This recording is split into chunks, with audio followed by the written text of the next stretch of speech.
Welcome back to another thought-provoking episode of The Bigger Picture with me, your host, Mike Biggers. So today, guys, we are diving into the deep, dark waters of history to explore a theory that's been floating around for more than a century. Alright, guys, it's a tale of power, money, and tragedy, and it is on a very epic scale, y'all. So, to set the stage, infamous maiden voyage of the RMS Titanic, y'all. A ship that was touted as unsinkable. Yet, it somehow seemed to meet a catastrophic end that claimed the lives of more than 1,500 souls. But was it all just an unfortunate accident? Or was there a more sinister plot at play? Now, some would say it was more than mere fate that brought the Titanic to its icy grave.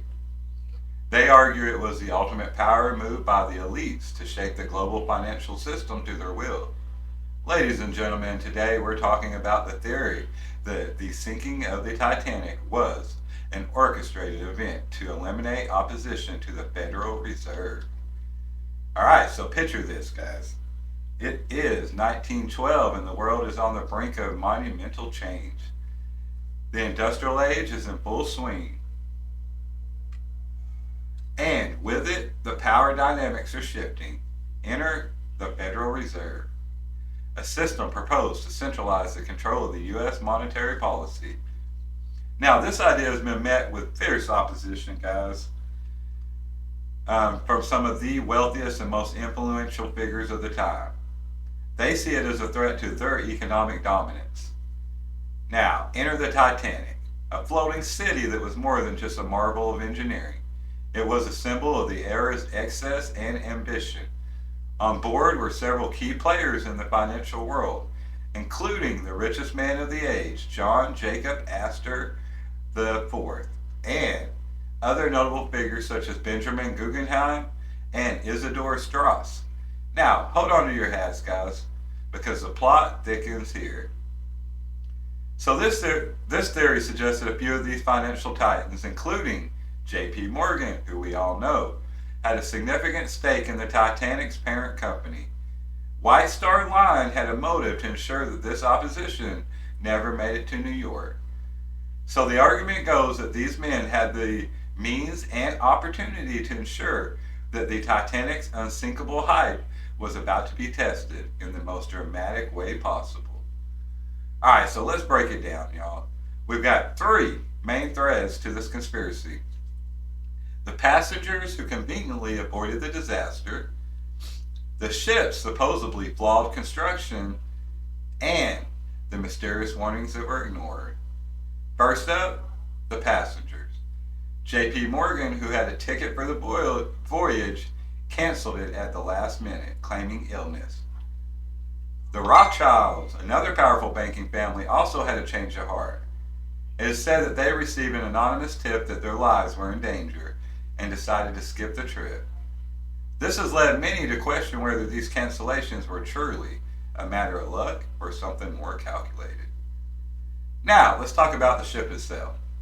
Some conspiracy theorists claim that the Titanic's sister ship, the Olympic, was actually the one that sank. They argue that the Olympic was intentionally switched with the Titanic, which was insured under the latter's name, to collect a hefty insurance payout. Now, this would have allowed the company to cover the cost of the disaster without taking a massive hit. Plus, it would have served as a warning to other financiers who dared to oppose the Federal Reserve. But it's not just the cancellations that have raised eyebrows. The construction of the Titanic has also come under scrutiny. It is said that the ship's design was compromised, with cost-cutting measures leading to weaker hull plates and fewer lifeboats than necessary. This, of course, would make the ship more susceptible to sinking, especially after hitting an iceberg. Coincidence? Perhaps, but the timing is certainly curious. And then we have the warnings. It is a well-known fact that the Titanic received several iceberg warnings from other ships, which were either ignored or not taken seriously enough. Some say that these warnings were dismissed on purpose, to ensure that the unsinkable ship would meet its fate. But hey, let's not forget the human element in all of this. The captain, Edward Smith, had a reputation for speed, Some theorize that he was under immense pressure to arrive in New York ahead of schedule to make a grand entrance and to showcase the ship's capabilities. This could have led to the decision to steam full speed ahead into known ice field, a decision that would ultimately prove fatal. Alright, so let's pivot to the aftermath, guys. The Titanic sinking did indeed have a profound impact on the establishment of the Federal Reserve. The death of several key opponents on board, including U.S. Senator William A. Clark and John Jacob Astor IV, who was a vocal critic of the central banking system, removed significant obstacles to its creation.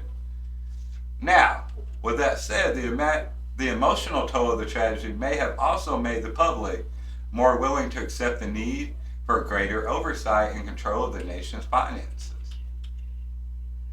So the Federal Reserve Act was passed in 1913, just 1 year after this disaster.